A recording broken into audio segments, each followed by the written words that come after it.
your first tenet here was target the opposition's lies. And so we learn in communications kindergarten never to repeat the message of the opposition, even if you're trying to debunk it. Do you agree? I think that's bullshit. I think so. There's a Berkeley professor named George Lakoff. I think he's still at Berkeley. I believe he did great damage to progressive politics about 15 years ago when he published a book urging progressives to focus more on framing. And there was an example of the Bush administration had proposed a bill to basically, it was a giveaway to the oil, gas, and coal industry, and they called it the Clear Skies Initiative. And so Lakoff's point was look, as soon as the other side framed their bill as the Clear Skies Initiative, they won. And so progressives need to get slick about their framing and need to be as slick as conservatives are about their framing. So we should, never repeat negative messages, but also never use the other side's frame. And the problem with that is that, and I would argue that progressives have overlearned, in very counterproductive and dangerous ways, have overlearned that message. And I'll elaborate a little bit on that in a minute. But the problem with that is that, Republicans and conservatives need to lie and slickly frame their policies because their policies are designed to injure people. Their policies, without exception, are designed to injure scapegoats and or to help plutocrats, which means injuring everyone who's not a plutocrat. And so, of course, they have to lie about their policies and frame things in disingenuous ways. But the strength of progressive politics is that we want to help people, and that's the truth of what we want to do. And you might say, oh, well, duh, that's obvious, no big deal. But it's not obvious, and I would argue that progressives are afraid of the truth of our own policies. And let's just take the simplest example, taxes. What it means to be a progressive is to believe in big government and high taxes. But how many progressive groups have worked to give Democratic politicians cover with the message that high taxes are a good thing?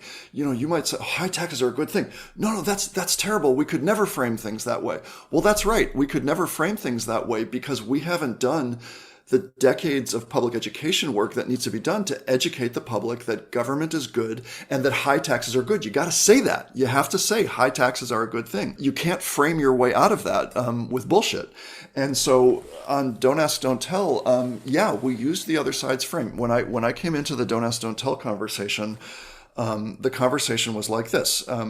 Opponents of gays and lesbians in the military were saying that gays and lesbians hurt the military. And the most important thing is the lives of our service members. And so, it sucks to ban a group of people from the military, but, we can't risk our service members' lives, and gays and lesbians undermine readiness and unit cohesion.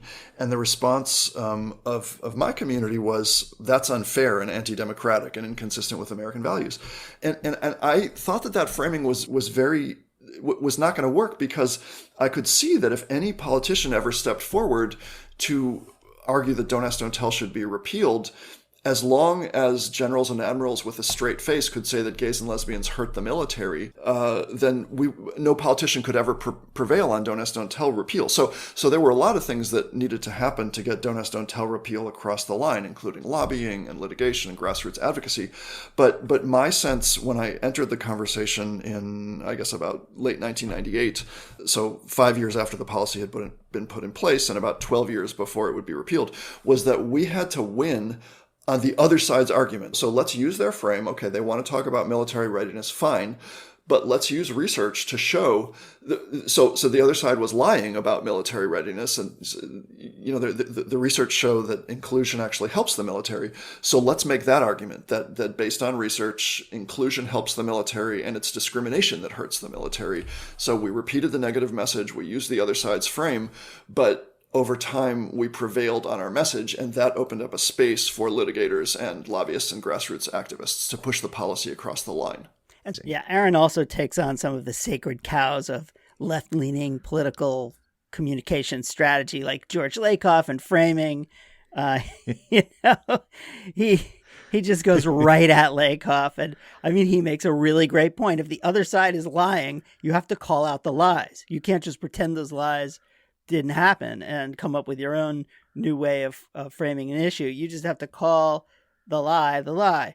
And by the way, Aaron, Aaron has been the saltiest of interviewees on Let's Hear. Interesting. And I will say, right, that's very unusual to hear somebody say George Lakoff did a lot of damage to the progressive community, right?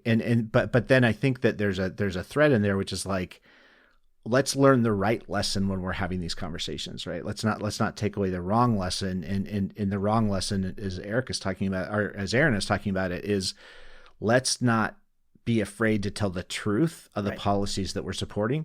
And I have to say, that was like a lightning bolt of just clarity from the heavens, because it's true. It's like, let's just say what's true. Let's try that. What do you think about that? I mean, it's just, I love it. I totally agree. And